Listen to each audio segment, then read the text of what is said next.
कि पहली बार धरती पर इस तरह का डिजिटल और जो आधुनिक चीजें हैं, टेक्नोलॉजी, उसका इस्तेमाल कर करके महाकुंभ होने जा रहा है। सीसीटीवी, ड्रोन, लाइव स्ट्रीमिंग के आधार पर जिनका दावा था कि वो डिजिटल कुंभ करा रहे हैं, वो मृतकों की डिजिट नहीं दे पा रहे हैं। एक तरफ तो जो लोग डिजिटल डिजिटल डिजिटल अध्यक्ष महोदय कहने को थकते नहीं हैं, लेकिन जब कुंभ में इतना बड़ा हादसा हो गया है तो यही सरकार डिजिट नहीं दे पा रही है। और अगर 100 करोड़, अध्यक्ष महोदय, अगर ये बात गलत है तो मैं रिजाइन आपको देना चाहता हूं। अगर अध्यक्ष महोदय, ये माननीय सदस्य लोग अगर ये नहीं सुन पा रहे हैं तो मैं इनको एक एक को, आप नहीं गए स्नान करने, आप स्नान करने नहीं गए, इसीलिए इस तरह की भाषा का इस्तेमाल कर रहे हैं। अध्यक्ष महोदय, मैं आपका धन्यवाद देता हूं कि आपने मुझे महामहिम राष्ट्रपति जी के अभिभाषण पे बोलने का मुझे समय दिया है। अध्यक्ष जी, मैं सबसे पहले आपका अभिनंदन एवं अभिवादन करते हुए आग्रह करना चाहूंगा कि मुझे बोलने के लिए जो समय दिया है, मैं उसमें से 2 मिनट का समय महाकुंभ हादसे का शिकार लोगों की आत्मा की शांति के लिए खड़े होकर के मौन रखना चाहूंगा। अगर किसी अन्य को भी सच्चे मन से मृतकों के प्रति सच्चा भाव है तो वो भी हमारे सांसदों के साथ खड़ा होकर के ये मौन श्रद्धांजलि अर्पित कर सकता है। माननीय सदस्य अध्यक्ष महोदय, अगली लाइन अध्यक्ष महोदय, ये विषय, अध्यक्ष महोदय, आप सीनियर लीडर हैं। अध्यक्ष महोदय, ये अधिकार आपका है, कभी नहीं रही। ये मैंने विषय मेंशन करते हुए भरोसा है, इस विषय पर मौन कर दिया था, इसलिए अध्यक्ष का अधिकार है। हाँ, मैं वही अध्यक्ष महोदय, ये जो बात मैं शुरू कर रहा हूं, जहां मैंने मौन 2 मिनट के लिए श्रद्धांजलि की बात की है, ये अधिकार मेरा नहीं है अध्यक्ष महोदय, ये अधिकार आपका है। मुझे पूरा भरोसा है आप पर कि जब अभिभाषण की चर्चा खत्म हो रही होगी उस समय 2 मिनट का मौन श्रद्धांजलि जरूर दी जाए जो श्रद्धालुओं की जान गई है। नहीं, अध्यक्ष महोदय, नहीं, अभी 1 मिनट, आप लोग कुछ मत बोलो, नहीं, कुछ नहीं। अध्यक्ष महोदय, अभी तो अध्यक्ष महोदय मैंने बात शुरू नहीं की है, और जिन लोगों को तकलीफ है और जिनको दुख होना चाहिए उनके बारे में मैं, हालांकि वो बाद में कहना चाहता था महाकुंभ के बारे में, लेकिन अध्यक्ष महोदय, क्योंकि बहुत सारे माननीय सदस्य ये सुन नहीं सकते हैं, इसलिए मैं बात वहीं से शुरू करता हूं। आप देश के परम अभिभावक होने के नाते हमारा आपसे अनुरोध है कि जहां सरकार बजट के आंकड़े लगातार दे रही है, और जब मैंने अभिभाषण पढ़ा अध्यक्ष महोदय, बहुत सारे आंकड़े सरकार ने दिए हैं, आंकड़े देने से पहले महाकुंभ में मरने वालों के आंकड़े भी दे दें। महाकुंभ की व्यवस्था के बारे में स्पष्टीकरण देने के लिए मेरी मांग है अध्यक्ष महोदय, सर्वदलीय बैठक बुलाई जानी चाहिए। महाकुंभ आपदा प्रबंधन व खोया पाया केंद्र की जिम्मेदारी सेना को दी जाए। महाकुंभ हादसे के शिकार लोगों की मृत्यु, घायलों का इलाज, दवाइयों, डॉक्टर, भोजन पानी, परिवहन की उपलब्धता का आंकड़ा संसद में पेश किया जाए। महाकुंभ हादसे के लिए जिम्मेदार लोगों पर, महाकुंभ हादसे के लिए जिम्मेदार लोगों पर घोर दंडात्मक कार्रवाई हो। जिन्होंने सच छिपाया है उनको दंडित किया जाए। अध्यक्ष महोदय, हम डबल इंजन की सरकार से पूछते हैं, अगर अपराध बोध नहीं था तो आंकड़े दबाए, छिपाए और मिटाए क्यों गए हैं? साक्ष्य छिपाना और मिटाना भी तो अपराध है। इसका दंड कौन भुगतेगा अध्यक्ष महोदय? जहां इंतजाम होना चाहिए था वहां प्रचार हो रहा था। एक धार्मिक समागम में डबल इंजन का राजनीतिक प्रचार अशोभनीय है, निंदनीय है। इतने बड़े हादसे के बाद कम से कम अब तो वो होर्डिंग उतरवा देना चाहिए। अध्यक्ष महोदय, महाकुंभ की जो तैयारी हुई, जो हम लोगों ने जाना वहां पर, महाकुंभ न केवल 144 साल के लिए ये कहा गया, बल्कि ये भी कहा गया कि पहली बार धरती पर इस तरह का डिजिटल और जो आधुनिक चीजें हैं, टेक्नोलॉजी, उसका इस्तेमाल कर करके महाकुंभ होने जा रहा है।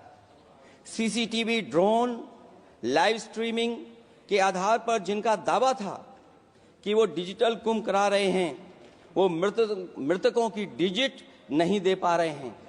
एक तरफ तो जो लोग डिजिटल डिजिटल डिजिटल अध्यक्ष महोदय कहने को थकते नहीं हैं, लेकिन जब कुंभ में इतना बड़ा हादसा हो गया है तो यही सरकार डिजिट नहीं दे पा रही है। हमारे अपने लोग मारे गए हैं, जिसमें परिवार का हर रिश्ता दिवंगत हुआ है। किसी की माता, किसी के पिता, किसी की बहू, किसी की बेटी, किसी का भाई बहन, चाचा चाची। बच्चों के आंकड़े तो अभी तक नदारद हैं। खोया पाया केंद्र ही लोगों को तो नहीं मिल रहा है। जो खोया पाया केंद्र था उसको भी लोग पा नहीं पा रहे, ढूंढ नहीं पा रहे। अध्यक्ष महोदय, कुंभ कोई पहली बार नहीं हो रहा है। कुंभ का आयोजन सदियों से होता आया है। हमारे पौराणिक और हमारे इतिहास के दस्तावेज ये बताते हैं कि समय समय पे जो भी सरकारें नहीं होंगी, जिसका भी राज रहा होगा अध्यक्ष महोदय, उसने महाकुंभ या इस तरह के कुंभ का आयोजन किया है। एक तरफ तो वो कि जो 144 साल बाद महाकुंभ होने जा रहा है, उसका इतना प्रचार किया। और मैंने तो कई टीवी इंटरव्यूज में, कई समाचार चैनलों पर ये बात सुनने में आई और सुनते रहे हम लोग कि सरकार ने 100 करोड़ लोगों के आने का इंतजाम किया है। और अगर 100 करोड़, अध्यक्ष महोदय, अगर ये बात गलत है तो मैं रिजाइन आपको देना चाहता हूं। अगर अध्यक्ष महोदय, ये माननीय सदस्य लोग अगर ये नहीं सुन पा रहे हैं तो मैं इनको एक एक को, आप नहीं गए स्नान करने, आप स्नान करने नहीं गए, इसीलिए इस तरह की भाषा का इस्तेमाल कर रहे हैं। अध्यक्ष महोदय, ये कहा गया कि 144 वर्ष के बाद ये हो रहा है। जहां तक मेरी समझ और जानकारी कहती है, जो एस्ट्रोनॉमी और एस्ट्रो चीजों को समझते होंगे वो ये स्वीकार करते होंगे जो भी कुंभ होता होगा वो 144 वर्ष के बाद ही होता होगा। लेकिन ये कहा गया कि नक्षत्र ऐसे हैं। तो मैं अध्यक्ष महोदय सरकार से कहना चाहता हूं कि सतयुग से लेकर के कलयुग तक ये सनातन परंपरा रही है कि संत, महात्मा, साधु समाज मुहूर्त के हिसाब से शाही स्नान करते हैं। उसमें नक्षत्रों के हिसाब से जो सहयोग बनता है वही शाही स्नान का मुहूर्त होता है। लेकिन भाजपा के राज में ये सनातन परंपरा टूट गई। पहले सरकार ने संत समाज को शाही स्नान रद्द करने का आदेश दिया, जिससे अनादिकाल की सनातन परंपरा टूटी। और फिर जब देश भर में ये बात उठी,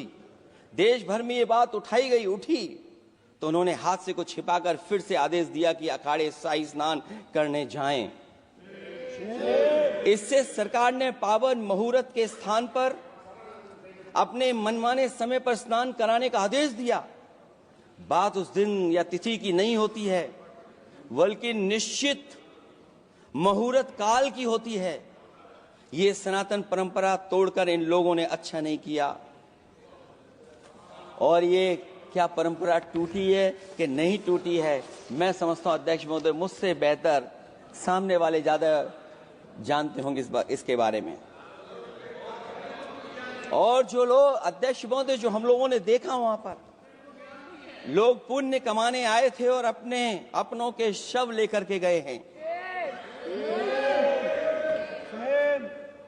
चमत्कारी करिश्मा तो ये हुआ है, श्रद्धालुओं के शव मिल गए थे, पर सरकार स्नान करने वाले मरने वालों की बात स्वीकार नहीं कर रही थी।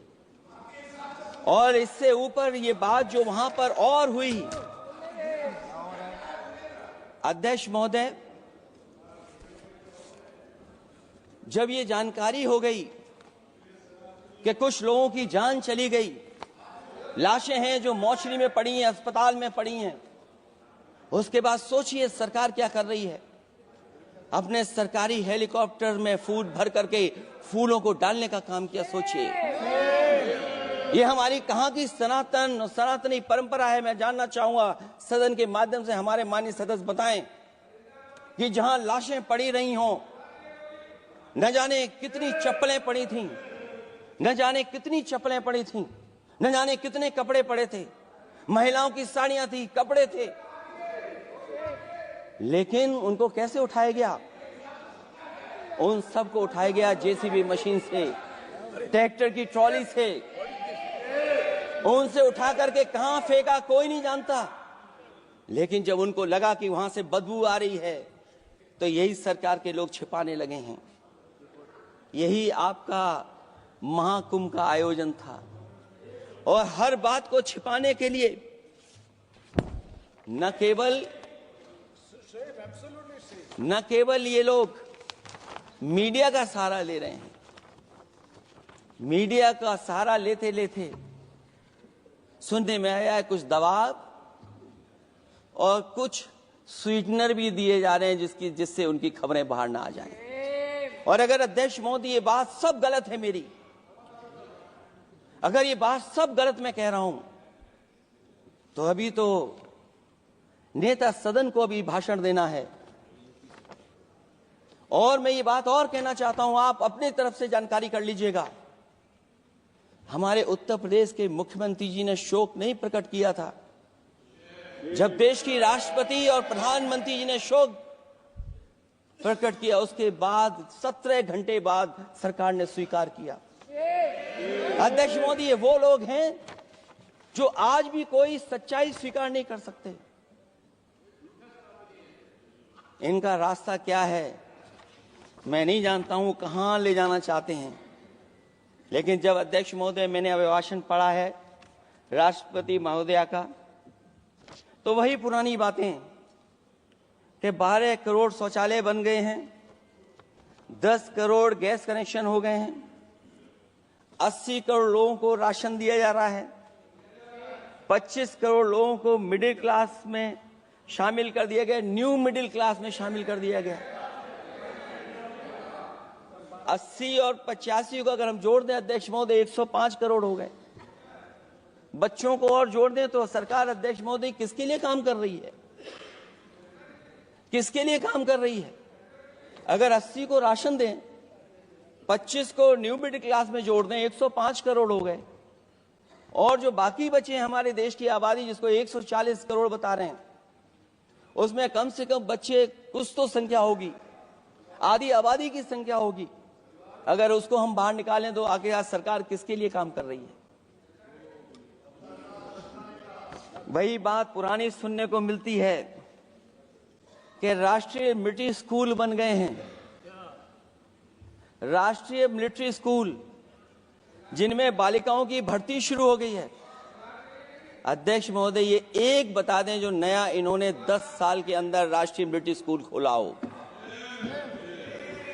और कंफ्यूज मत होना, राष्ट्रीय मिलिट्री स्कूल कौन से होते हैं, सैनिक स्कूल कौन से होते हैं, ये कंफ्यूज मत होना। 10 साल में सोचिए अध्यक्ष महोदय, एक भी नया राष्ट्रीय मिलिट्री स्कूल नहीं खोला है। अगर खोला हो तो सरकार जरूर बताए। जो लोग कहते हैं हम ईज ऑफ डूइंग रिसर्च कर रहे हैं, अध्यक्ष महोदय, इनकी ईज ऑफ डूइंग रिसर्च हमने देखी है।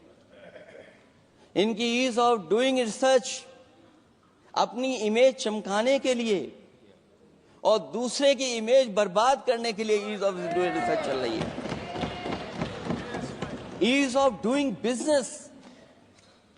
मैं देखता हूं जहां कहीं भी इन्वेस्टमेंट मीट होती है, देश के सभी मंत्री वहां पहुंच जाते हैं, सरकार के मुखिया भी जाते हैं वहां। मुझे याद है उत्तर प्रदेश में सबसे बड़ा आयोजन हुआ था इन्वेस्टमेंट मीट का। न केवल इन्वेस्टमेंट मीट इन्वेस्टर्स को बुलाया गया था, बल्कि डिफेंस एक्सपो के भी कार्यक्रम कई हुए थे। और अध्यक्ष महोदय, भरोसा ये दिलाया गया था कि जो एमओयू हो रहे हैं 40 लाख करोड़ के, उसको जमीन पर उतार लिया जाएगा। मैं इन्हीं डबल इंजन की सरकार से जानना चाहता हूं कि जो 40 लाख करोड़ के एमओयू हुए, उसमें कितना जमीन पर यह सरकार उतार पाई है। कहीं ऐसा तो नहीं है कि सरकार के डबल इंजन आपस में ही टकरा रहे हों। अब तो जो खबरें हम लोग पढ़ते हैं, न केवल इंजन टकरा रहे हैं अध्यक्ष महोदय, अब तो डब्बे भी टकराने लगे हैं। सुना है क्योंकि दिल्ली में चुनाव है, आप इंजीनियर की डब्बा हैं। ये हमारे पुराने माननीय सदस्य हैं, आप हम एक हैं, बस जगह अलग बदल गई। जिस विभाग के मंत्री हैं वो हमारा ही काम है, आप लोग अच्छा नहीं कर रहे हैं। अध्यक्ष महोदय, दिल्ली का चुनाव है तो मैंने राष्ट्रपति जी के अभिभाषण में सुना कि यहां पर मेट्रो की जो दूरी है वो दुगनी कर दी गई है, पटरी दुगनी कर दी गई है, एक्सपेंशन हो गया है इतना। अध्यक्ष महोदय, मैं स्वीकार करता हूं दिल्ली का चुनाव है, एक्सपेंशन की बात करेंगे, लेकिन कभी आपने क्यूटो का नाम सुना है? आपने वेनिस का नाम सुना है?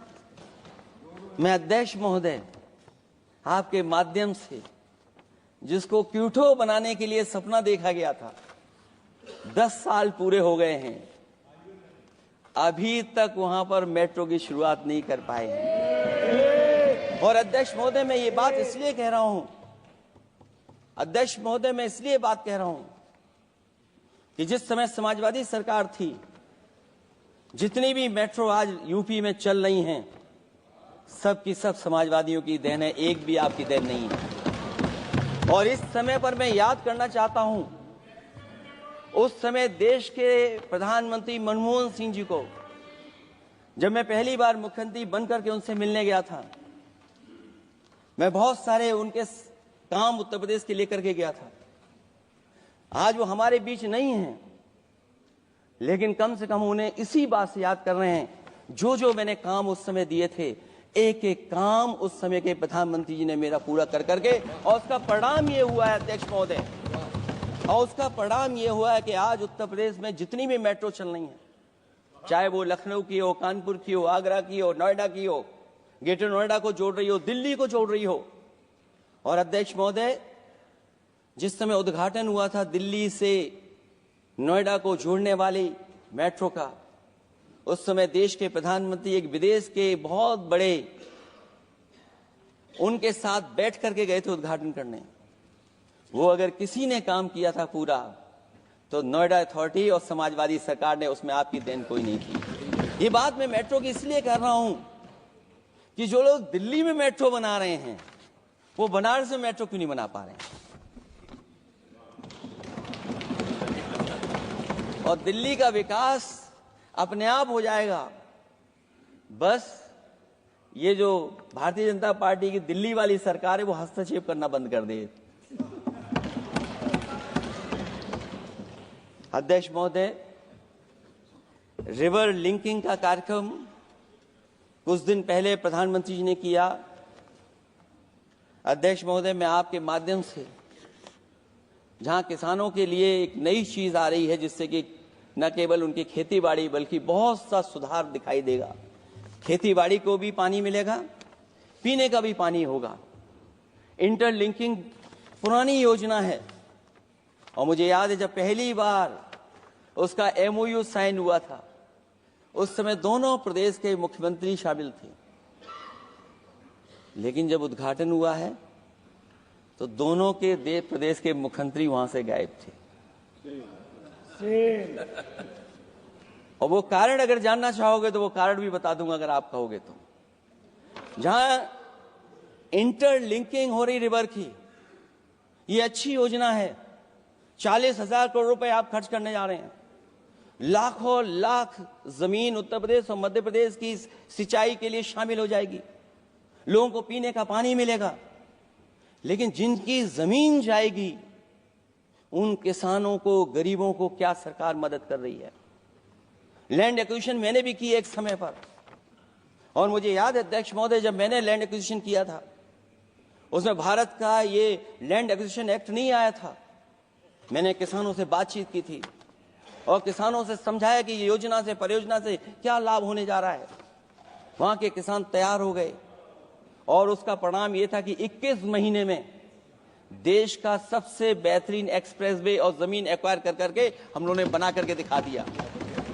और जब उद्घाटन हुआ था तो उसमें भारतीय वायुसेना के विमान सुखोई और मिराज को उतार करके हम लोगों ने उद्घाटन किया था उसका।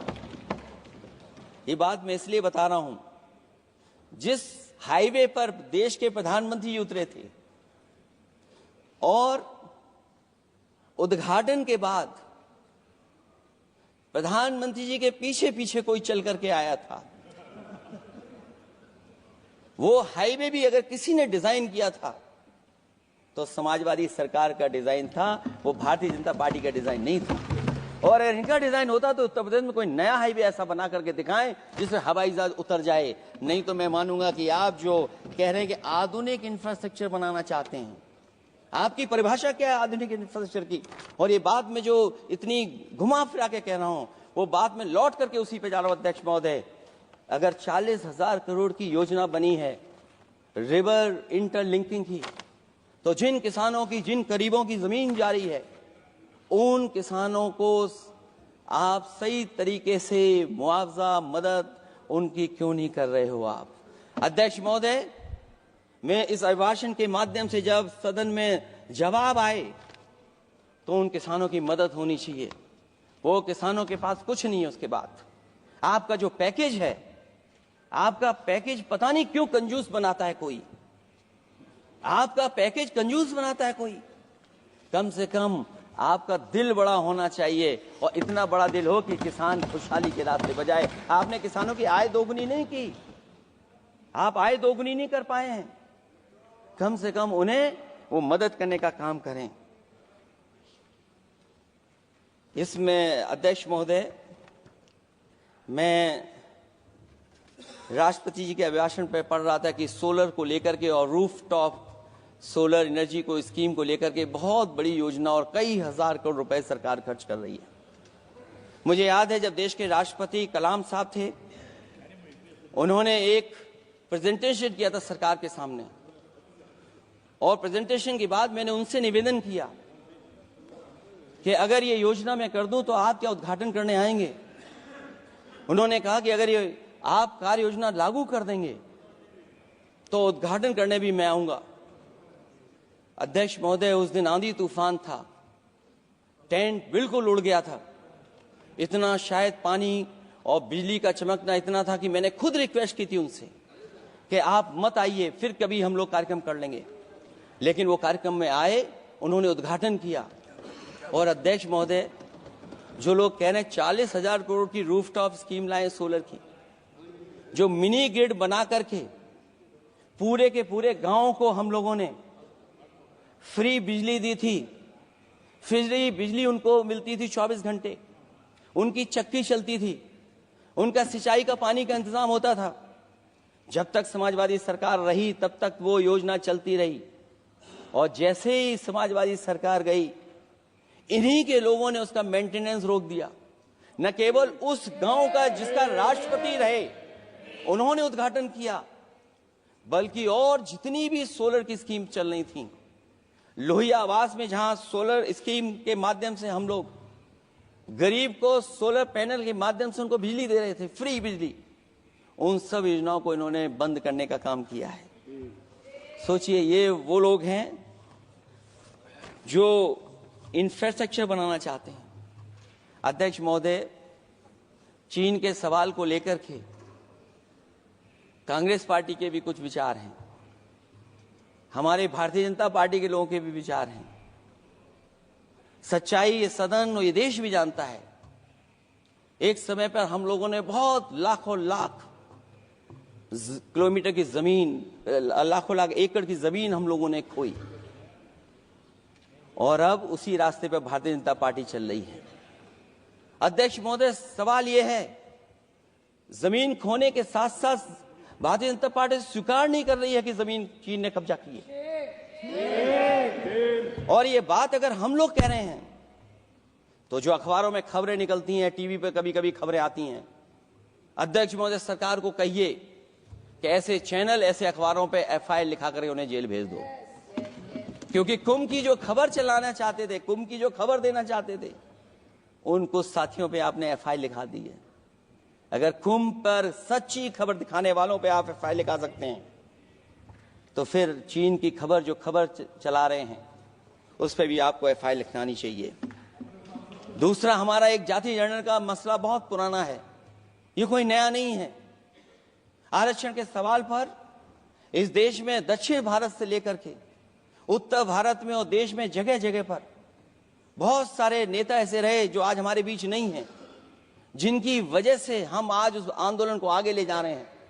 बाबा साहब भीमराव अम्बेडकर जी का जो संविधान है, उसके तहत जो हमें हक अधिकार मिले हैं, आरक्षण की व्यवस्था है, उस व्यवस्था को और मजबूत बनाने के लिए जाति जनगणना होना चाहिए। उसके पक्ष में अब तो कांग्रेस पार्टी भी है। एक समय था जब कांग्रेस पार्टी उस पक्ष में नहीं थी, और अध्यक्ष महोदय, मैं बड़ी जिम्मेदारी के साथ कहना चाहता हूं, अगर उसी समय कांग्रेस पार्टी भी पक्ष में होती तो आज हमें आपके सामने खड़ा नहीं होना पता, मांगना नहीं पड़ता जाति जनगणना। लेकिन अध्यक्ष महोदय, मैं अपने कांग्रेस पार्टी के साथियों से भी कहना चाहूंगा, अध्यक्ष महोदय, मैं कांग्रेस पार्टी के साथियों से भी कहना चाहता हूं, हम आपके साथी हैं, और इस मुद्दे पे तो हम आपके साथ और आपके आगे भी चल करके आपका साथ दे देंगे। अब जाति जनगणना को कोई नहीं रोक सकता है। एक दिन ऐसा आएगा अध्यक्ष महोदय, एक दिन ऐसा आएगा, कोई टकरार नहीं है, आपके इंजन जैसे नहीं है, आपका एक इंजन। अध्यक्ष महोदय, ये अध्यक्ष महोदय, हम तो, मुझे कभी कभी ये लगता है कि प्रधानमंत्री जी जितना अपने लोगों को ध्यान दे करके समझाते हैं, इतना ये समझते ही नहीं है। वो अध्यक्ष महोदय, वो सबसे ज्यादा सोशल मीडिया के बारे में जानकारी रखते हैं।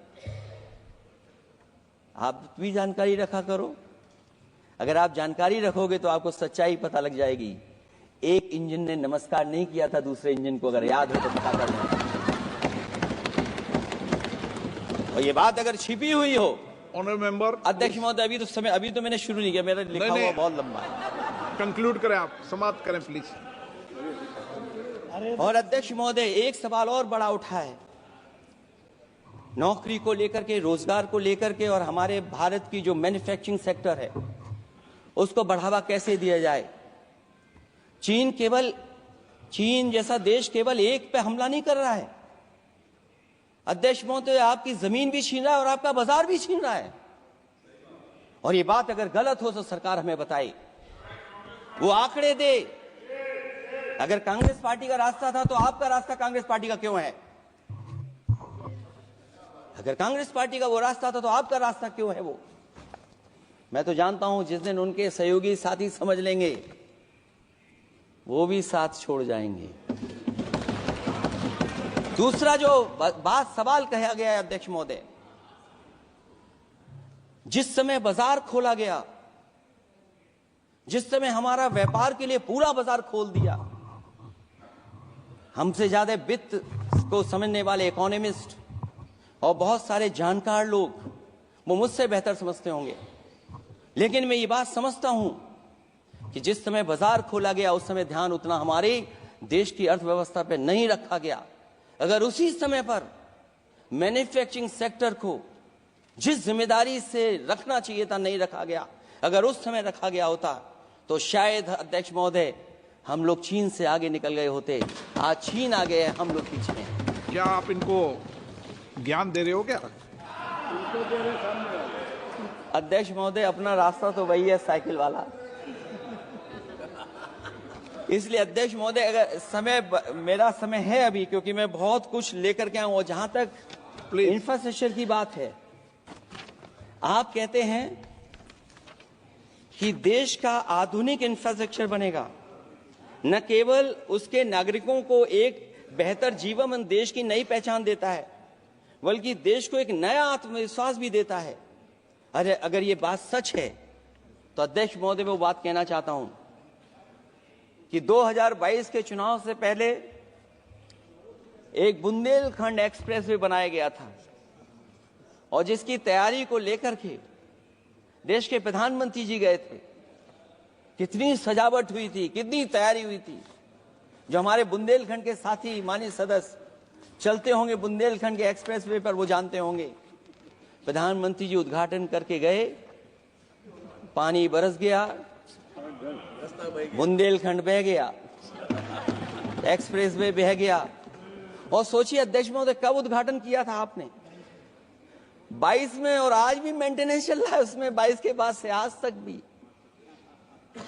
भी मेंटेनेंस चल रहा है।